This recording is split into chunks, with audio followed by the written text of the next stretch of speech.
15 reklamong isasampa ng Independent Commission for Infrastructure sa Ombudsman kaugnay ng anomalya sa flood control. Inununsyo po yan sabay sa panunumpa ng bagong Special Advisor na si dating PNP Chief Rodolfo Azurin Jr.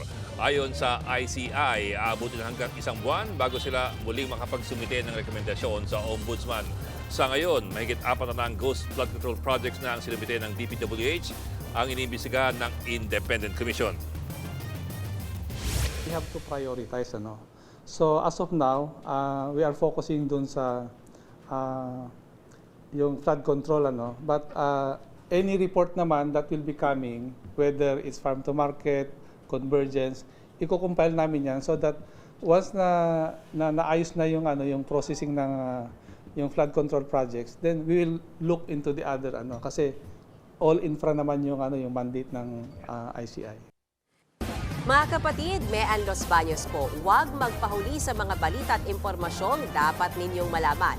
Para sa mas malawak na balitaan at diskusyon, mag-follow at mag-subscribe na sa social media pages ng News 5.